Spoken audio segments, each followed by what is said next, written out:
네, 안녕하십니까. 2023년 한국 IR 협의회 산업전망 세미나를 맡게 된, 자동차 부분 담당하게 된, 하나증권 리서치센터의 송선재 애널리스트입니다. 저희 자동차 업종에서는 내년도에 이익이 급락할까라는 주제로 내용과 추천 종목을 발표드리도록 하겠습니다. 먼저 간단하게 서머리로 말씀을 드리면은 산업 내 가격 환경은 둔화될 것으로 보입니다. 하지만은 물량 증가와 비용 하락 등으로 이익이 방어가 가능하다라고 생각을 하고 있고요. 현대차 그룹은 시장 점유율 상승과 이익 레벨업이라는 펀더멘탈 개선에도 불구하고 주가는 최근 지지부진한 모습을 보이고 있기 때문에 저희는 이러한 펀더멘탈 개선을 반영하는 정도의 주가 회복을 기대를 하고 있습니다. 업종 내에서 최선호주는 자동차 부품회사인 현대모비스로 말씀을 드리고요. 차 선호주로서는 현대차와 HL만도를 제시하도록 하겠습니다. 오늘 발표는 크게 5가지 꼭지로 말씀을 드릴 거고요. 첫 번째로는 자동차 업종의 핵심 아이디어 말씀을 드립니다. 그리고 두 번째로 2023년도 실적 전망 말씀드리고 세 번째로 이게 주가로서 어떤 의미가 있는지, 그리고 네 번째 주요 기업의 투자 포인트, 관점 포인트를 말씀드리겠습니다. 그리고 마지막으로 탑픽으로 세 종목을 말씀드리도록 하겠습니다. 먼저 자동차 업종에 대해서 간단하게 업황 설명과 함께 핵심 아이디어를 말씀드리도록 하겠습니다.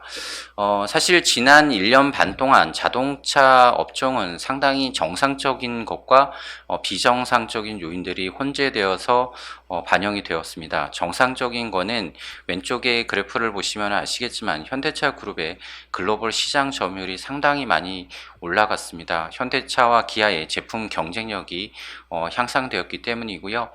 결과로서 점유율이 상당히 급등을 했습니다. 그리고 이러한 시장 지배력이 높아짐에 따라서 판가를 상승시키는 데 상당히 도움이 되었습니다. 이거는 지극히 정상적인 상황이다라고 보고 있는데 이 일부 비정상적인 상황도 추가적으로 가세를 했습니다. 시장 내 수요와 공급이 상당히 불균형이 심각해지면서 추가적으로 ASP가 상승하는 효과가 발생을 했습니다. 물론 이거는 현대차와 기아만의 문제가 아니라 글로벌 모든 완성차 업체들한테 동일한 상황입니다. 상당히 공급이 부족하다 보니까 판가를 인상시키기가 쉬웠고요.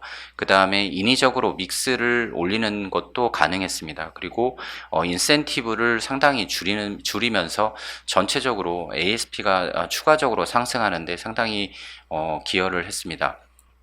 이 중에서 일부 비정상적인 가격 환경이 정상적인 수준으로 복귀하는 과정이 시작될 것으로 생각을 합니다.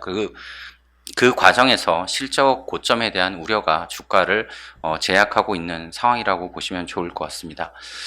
그러면 이제 수요와 공급이 어떻게 불균형이 완화가 되고 있는지 말씀을 드려보겠습니다. 먼저 공급 측면에서 본다면은 잘 아시겠지만은 작년도 초부터 반도체 쪽에서 공급 차질이 상당히 많이 심했습니다. 근데 최근에 공급 차질이 조금 완화가 되고 있는 것으로 보입니다.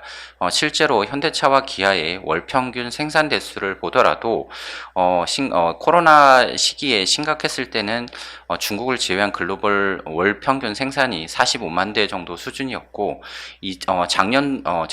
작년도에 공급 차질, 반도체 공급 차질 문제가 있을 때는 49만 5천 대 정도였습니다. 근데 올해 상반기는 52만 9천 대, 그리고 지금 현재 7월부터 10월 달까지의 4달 동안의 평균 생산은 55만 2천 대로 어느 정도 수준으로 회복했습니다. 물론 이게 과거 51만 대, 52만 대보다 높은 수준이지만 그때 당시보다 공장이 인도 공장과 인도네시아 공장이 추가로 증설됐고 신설되었다라는 거 감안한다라면은 주요 지역별 공장은 과거 평균 정도 수준까지 회복되었다라고 보시면 좋을 것 같습니다. 그래서 반도체 공급 차질 문제가 뭐 100% 완벽하게 해소가 되지는 않았습니다만은 상당히 의미 있는 정도로 생산을 늘릴 수 있을 정도까지는 완화가 되었다라고 판단을 하고 있습니다.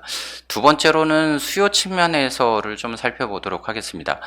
수요 측면에서는 역시 금리 상승과 경기 문제가 가장 크게 영향을 줄 것으로 생각을 합니다. 특히 미국이나 유럽, 한국과 같은 다소 선진 쪽 국가 쪽에서는 할부랑 리스로 그 차량을 구매하는 비중이 높기 때문에 이 금리 상승에 상당히 민감합니다. 미국 같은 경우 신차의 월 평균 할부금을 한번 살펴보면은 3분기에 월 평균으로 $700 이상으로 올라가면서 전년 동월 대비 14% 정도가 상승했습니다. 금리 인상에 후행적으로 할부 금리가 인상된다는 걸 감안한다라면은 향후 4분기 내년도에는 추가적으로 할부금이 급증할 것으로 생각을 합니다. 그렇기 때문에 전반적으로 공급은 증가를 하고 수요는 다소 위축될 것이라는 방향성은 어느 정도가 정해졌다라고 생각을 하고 있습니다. 문제는 이 속도가 어느 정도인가에 따라서 주가의 영향력이 좀 달라질 것으로 생각을 합니다. 시장에서는 상당히 급격하게 진행이 될 것이다 라고 우려를 하시는 분들도 꽤 있습니다. 그렇지만은 저희 쪽에서는 일부 수요의 이탈에도 불구하고 공급 증가에 기반을 해서 전체적으로 판매가 견조하게 나올 것으로 생각을 합니다. 첫 번째 이유는 글로벌 자동차의 지난 3년간의 엄청난 공급 부족으로 인해서 대기 수요가 상당히 많다라는 겁니다. 과거 2016년부터 18년 정도까지 본다라면은 글로벌 자동차의 월 평균 판매 대수는 대략 700만 대에서 800만 대 정도 사이였습니다. 근데 최근 3년 동안은 600만 대 중반 정도 수준밖에 되지 않습니다. 그래서 월간으로 매월 100만 대 정도의 공급 부족이 발생을 했었고, 이게 3년 동안 지속되면서 4천만 대 정도의 누적적인 대기 수요가 있는 상황입니다. 이 대기 수요 중에서 일부가 경기로 인해서 추가적으로 지연되거나 이탈할 수는 있습니다만은 그 미국과 같이 자동차가 필수적인 국가에서의 수요까지 없어지게 하지는 못할 것으로 생각을 합니다. 그래서 누적된 대기 수요가 기본적으로 있다라는 점을 좀 감안해 주시면 좋을 것 같습니다. 또 하나는, 두 번째로는 수요와 판매가 서로 다른 말이다라는 것을 좀 생각해 주셨으면 좋겠습니다. 판매라는 거는 수요와 공급이 일치했을 때 결과로서 나오는 것이 판매고요. 그래서 일부 수요가 이탈하는 경우가 있더라도 잠재 수요가 공급보다 많은 상황이 계속된다라면은 결국은 공급 증가로 인해서 판매가 증가할 수 있다라고 생각을 합니다. 저희는 내년도에 이런 상황이 나올 것으로 생각을 하고 있기 때문에 2023년도 글로벌 자동차 판매는 5% 정도 증가할 것으로 생각을 하고 있습니다. 두 번째로 또 보셔야 될 게 인센티브 문제가 있을 것으로 생각을 합니다. 사실 미국과 같은 이런 국가에서 보면은 아시겠지만은 자동차가 공급 부족의 상황에 있으면서 완성차 업체들이 인센티브, 그러니까 소비자들한테 주는 가격 할인이라고 할 수 있는데, 이 인센티브를 엄청나게 줄였습니다. 2012년부터 2020년도까지 미국에서 신차 가격 대비 평균적인 인센티브 비율은 10% 전후였습니다. 근데 자동차 쪽 공급 부족이 발생을 하면서 2020년도 후반부터 인센티브 비율이 급격하게 하락을 하면서 최근에는 2%대까지 하락을 한 상황입니다. 당연히 공급이 증가를 하고 일부 수요가 위축될 수 있다라면은 완성차 업체들 입장에서는 가격 할인, 즉 인센티브를 늘릴 수밖에 없는 상황일 것으로 생각을 합니다. 그래서 당연히 인센티브는 상승할 것으로 생각을 합니다. 하지만은 대기 수요가 꽤 많다라는 점 감안한다면 이 대기 수요가 충분히 소진될 때까지 급격한 인센티브 상승은 아니다라고 생각을 합니다. 왜냐하면은 현재의 대기 수요, 그 중에서도 실제 자동차 회사들한테 예약을 걸어놓은 예약 수요는 현재의 가격을 갖다가 충분히 인지하면서 대기를 걸어 놓은 사람들이기 때문에 이분들은 추가적인 가격 하락보다는 어느 정도 순서가 왔을 때 자동차를 구매할 수 있는 확률이 상당히 높은 분들이다라고 생각을 하고 있습니다. 그리고 이 대기 수요, 이 인센티브라는 것 자체가 인기 없는 모델이 재고가 많을 때 발생하는 것이 인센티브입니다. 그렇지만은 완성차들 입장에서는 반도체의 공급 차질이 완화가 되온다고 하더라도 인기 없는 모델보다는 인기 있는 모델 위주로 생산할 가능성도 상당히 높고요. 그리고 전체적으로 그 글로벌로 재고가 레벨 자체가 상당히 낮습니다. 그렇기 때문에 어느 정도 재고가 축적되는 수준까지는 인센티브를 과하게 쓰지 않을 것으로 생각을 합니다. 그래서 전체적으로 본다면은 인센티브는 분명히 상승할 것으로 생각을 합니다. 그렇지만은 급격한 수준이 아니고 재고 축적과 맞물리면서 점진적으로 상승할 것이다 라고 생각을 하고 있습니다. 또한 인센티브가 상승을 하지만은 ASP 급락 제어할 수 있는 다른 요인들도 있습니다. 대표적으로 이제 믹스 효과를 생각할 수가 있는데 그 중에서도 상대적으로 판가가 높은 전기차의 비중이 최근에 계속 상승하고 있다라는 점을 좀 염두에 두시면 좋을 것 같습니다. 전기차는 일반 내연기관 자동차 대비 1.5배에서 1.9배 정도의 가격을 형성을 하고 있기 때문에 전기차의 출하 비중이 높아지게 되면은 전체 ASP에 기여할 것으로 생각을 합니다. 또한 저희가 지금까지 이야기하는 것은 거의 대부분 가격적인 내용입니다. 하지만은 ASP 이러한 가격적인 요인들만이 수익성에 영향을 주는 요인이 아니라는 점도 상기할 필요가 있다라고 생각을 합니다. 자동차는 그 대표적으로 선행적인 연구개발과 공장 건설과 같은 투자가 상당히 많이 필요한 장치 산업입니다. 그렇기 때문에 판매 증가와 공장 가동률 상승에 따른 고정비 레버리지 효과가 상당히 크게 작용하는 산업입니다. 특히 최근에는 전체적인 ASP가 상승을 하면서 완성차의 공원이익률이 20% 후반에서 30% 초반까지 상승을 한 상황입니다. 그렇기 때문에 가격이 1% 하락할 때 물량이 3% 정도만 상승을 하게 되면은 전체적으로 이익에 훼손은 없는 상황이다 라고 볼 수가 있습니다. 물론 아쉽게도 저희의 내년도의 전망에는 ASP 하락이 이거보다는 클 것으로 생각을 하기 때문에 물량 증가가 가격 하락을 완전히 상쇄하지는 못할 것으로 생각합니다만은 상당 부분의 물량 효과가 이익 하락을 제어하는 역할을 할 것으로 생각을 합니다. 두 번째로 원재료비와 물류비의 하락도 좀 염두에 두시면 좋을 것 같습니다.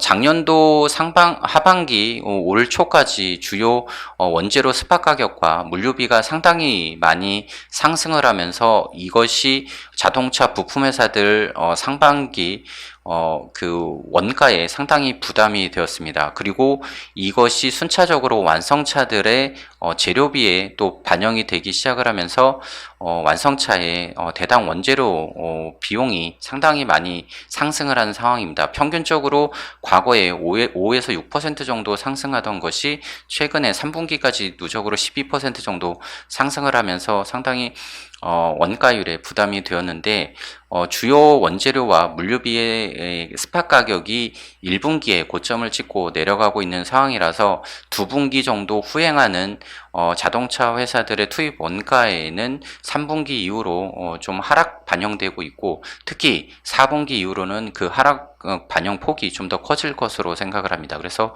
2023년도 원가율에 기여할 것으로 생각을 합니다.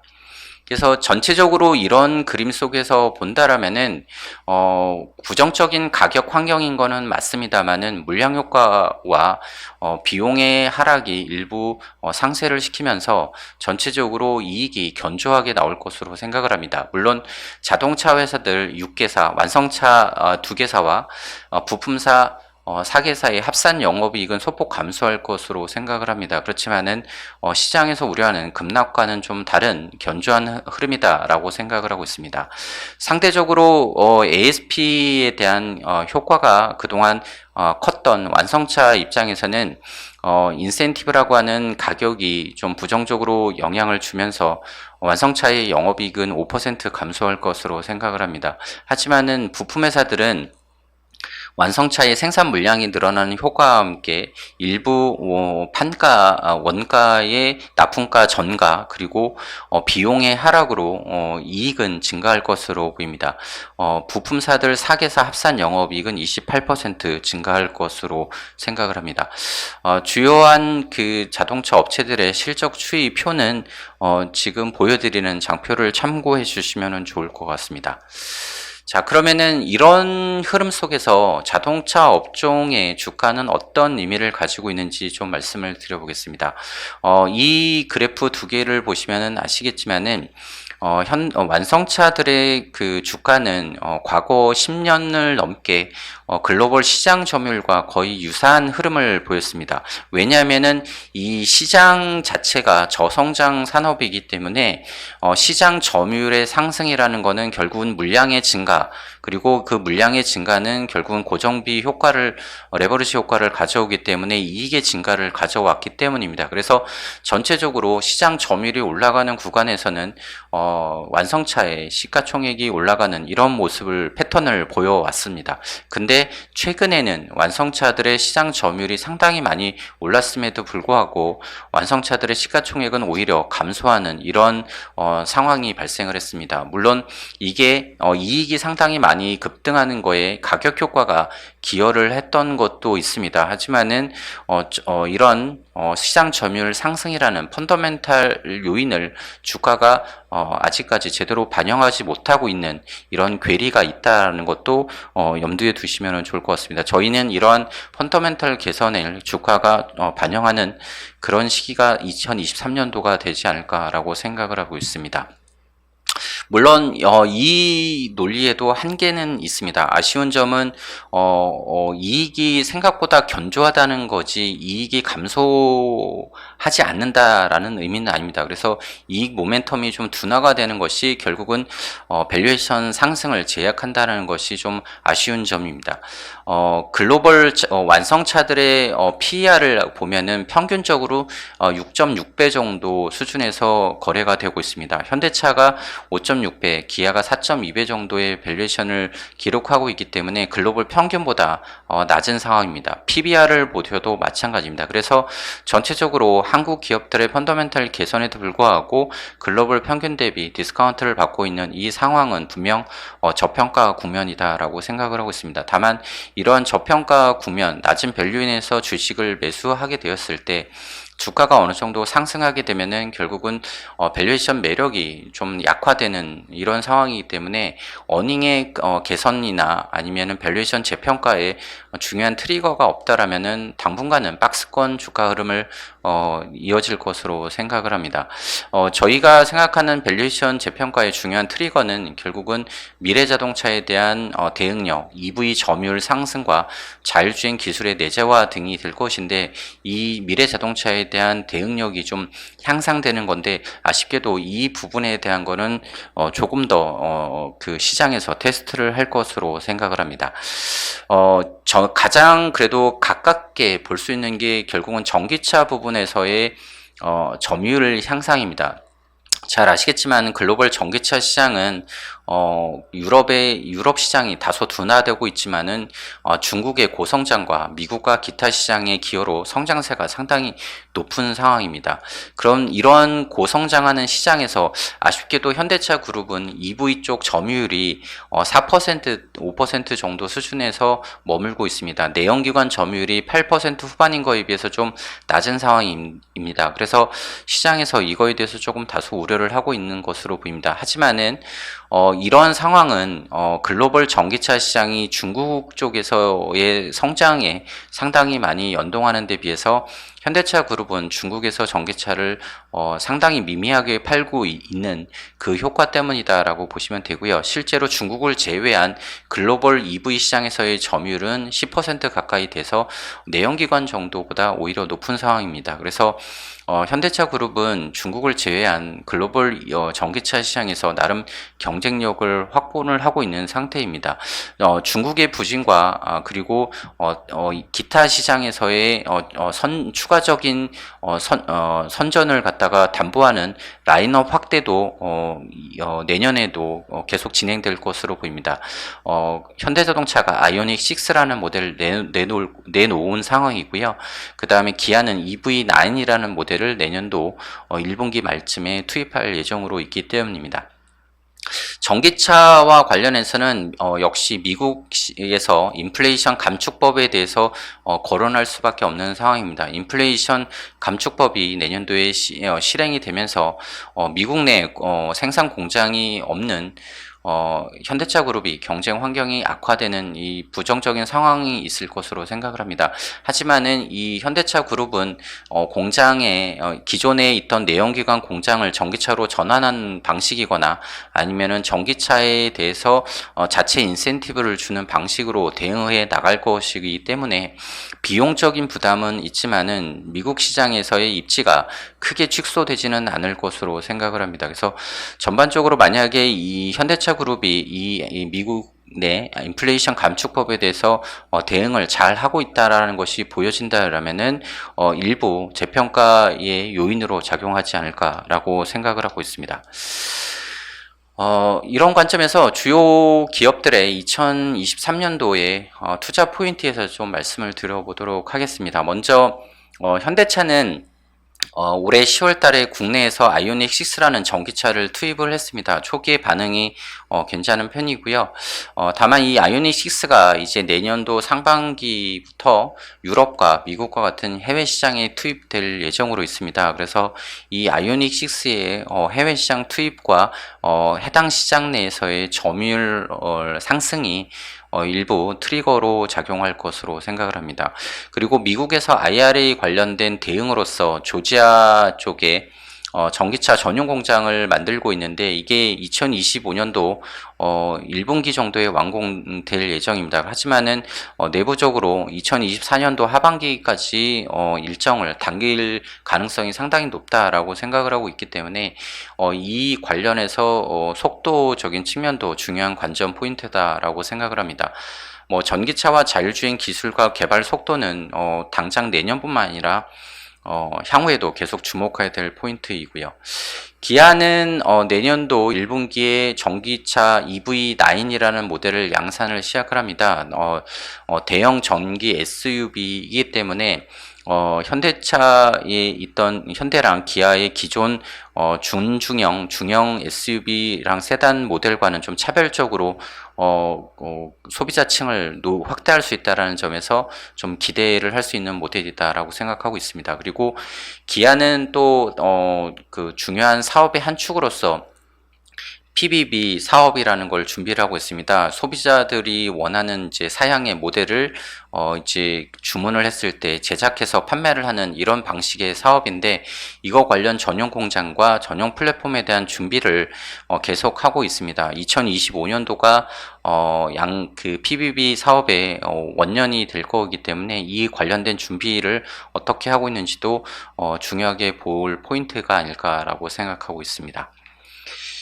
현대모비스는 올해 2022년도 말쯤에 생산 전문 계열사, 통합 계열사를 2개 설립을 했습니다. 그래서 내년도에 이 부분에서의 운영이 어느 정도 효율적으로 나오는지 좀 지켜보시면 좋을 것 같고요. 그 다음에 현대모비스의 가장 큰 숙제 중에 하나이면서 기대감을 올 수 있는 부분이 이 전동화 부분에서의 BEP 통과 시점입니다. 전동화 부분은 상당히 고성장을 하고 있는데 비해서 아직까지 적자 사업부이기 때문에 이 사업부가 BEP를 통과하는 시점에서는 상당한 주가 측면에서의 트리거가 될 수 있기 때문에 이 부분에 중요한 관전 포인트다라고 생각을 하고 있습니다.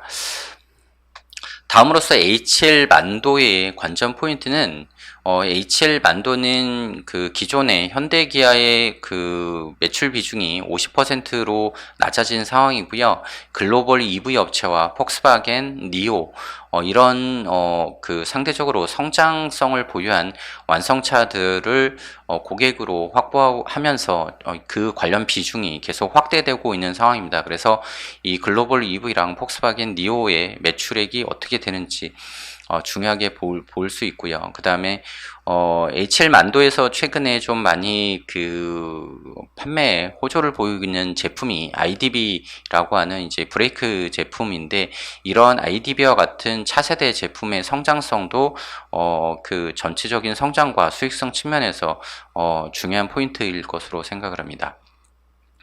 현대위아는 좀 아쉬운 점이 올해 있었습니다. 잘 아시겠지만 현대위아는 러시아의 엔진 공장을 작년에 완공을 했습니다. 그래서 가동을 시작을 했었는데, 아쉽게도 러시아 쪽이 우크라이나 전쟁으로 인해서 현대차의 러시아 공장이 가동을 중단을 하면서 현대위아의 엔진 공장도 가동을 중단한 상태입니다. 그래서 계속 월별로 적자를 계속 지속을 하고 있는데, 이 러시아 공장이 재가동하는 거가 내년도에 중요한 포인트가 될 것으로 보입니다.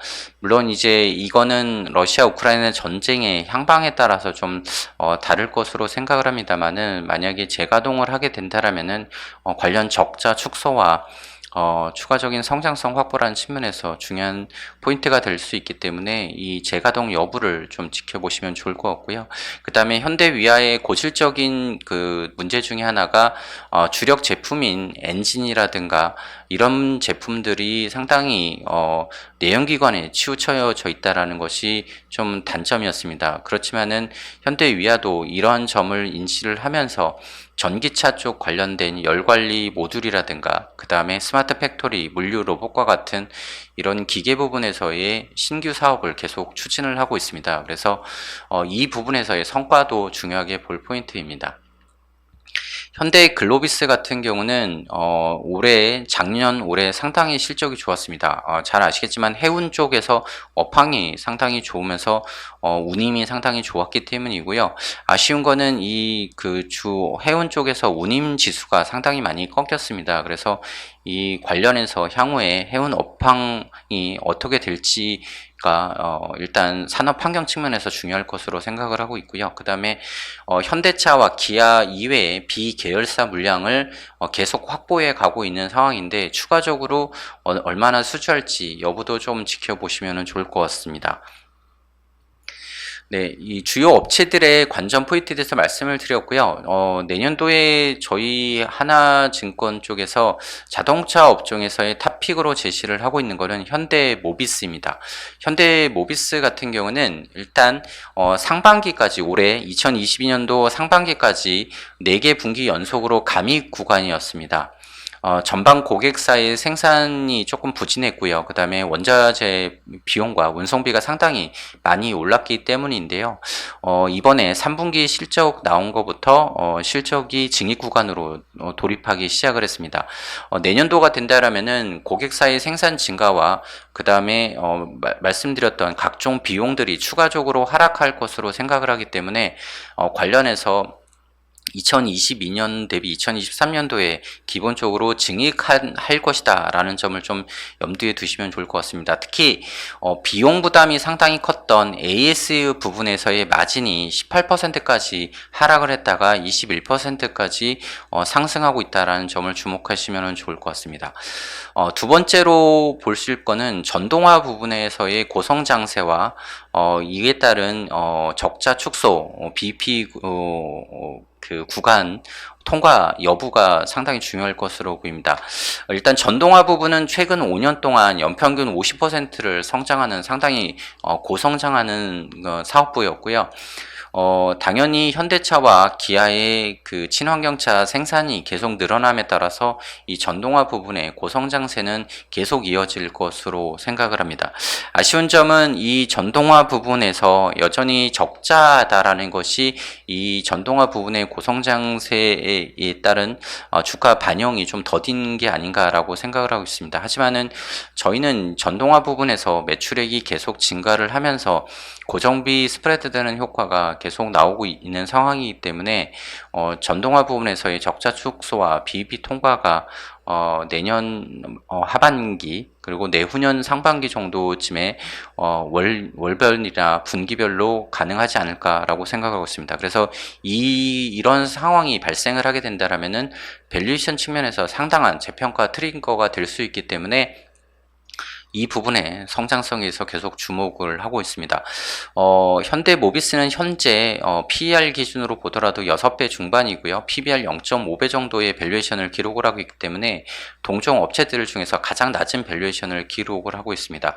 말씀드린 것처럼 2023년도에 이익이 꽤 증가를 하고 그 다음에 전동화 부분에서의 고성장과 수익성 개선이 나올 것으로 생각을 하고 있기 때문에 현재 밸류에이션은 상당히 저평가되어 있다라고 생각을 하고 있습니다. 저희 현대모비스의 목표 주가 28만 원을 제시를 하고 있는 상황입니다.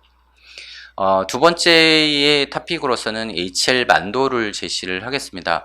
HL 만도의 투자 포인트는 명확합니다. 다른 업체들 대비 추가적으로 성장할 수 있는 고객군을 확보하고 있다라는 것이 가장 좋은 포인트라고 보시면 좋을 것 같습니다. 일단 HR 만도 같은 경우는 주력 고객인 현대기아, GM 쪽에 생산이 회복되면서 외형 성장에 효과가 있을 것으로 생각을 하고 있고요. 그 다음에 주요 원재료 비용과 물류비의 하락도 추가적인 기여를 할 것으로 생각을 합니다. 특히 글로벌 EV 쪽으로의 납품은 그 신공장과 신모델 효과로 크게 증가할 것으로 생각을 합니다. 잘 아시겠지만 이 글로벌 EV 업체가 미국뿐만 아니라 독일, 중국에서 공장을 증설을 했기 때문에 그리고 내년도 올해 하반기 내년도에 신모델을 투입하는 효과도 있습니다. 그래서 관련해서 HL 만도의 수주 판매 쪽에서 긍정적인 기여를 할 것으로 생각을 합니다.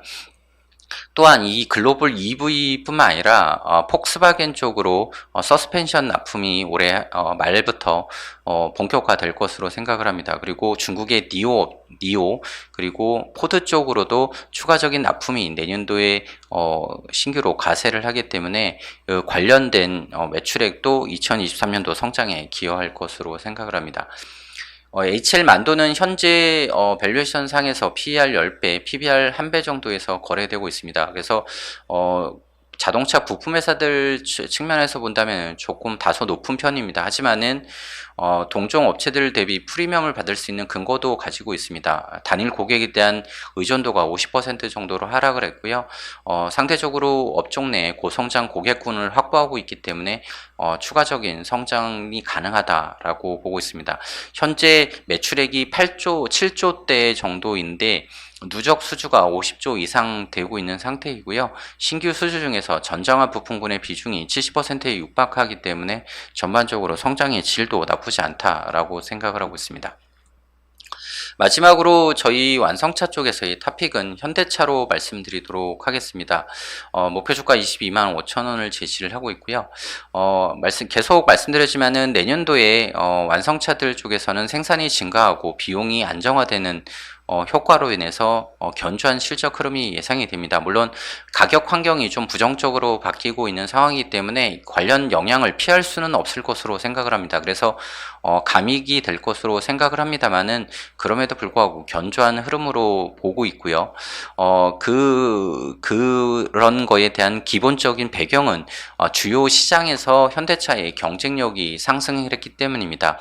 일단 점유율 상승으로 확인할 수가 있습니다. 미국에서는 0.2%포인트가 점유율이 오르면서 5.6%, 유럽에서는 0.6%포인트가 상승을 하면서 4.8%의 점유율을 보이고 있는 상황입니다. 전기차 쪽에서도 성장성은 나오고 있습니다. 전기차의 판매 비중이 7%까지 상승을 했고요. 기존의 아이오닉 5라든가 GV60 제품 이외에도 아이오닉 6라는 모델이 올해 하반기에 투입이 되었고요. 내년도에 글로벌로 확대될 것으로 보이기 때문에 전체적으로 전기차의 판매 비중은 10% 정도까지 올라갈 수 있을 것으로 생각을 합니다.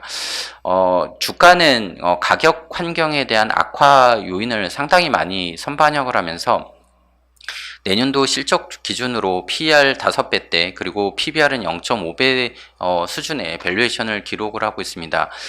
절대적으로 글로벌 피어들 대비로도 낮은 상황이고요. 과거 평균 대비로도 낮은 상황입니다. 그래서 밸류에이션 상에서 충분히 저평가되어 있다라고 생각을 하고 있습니다.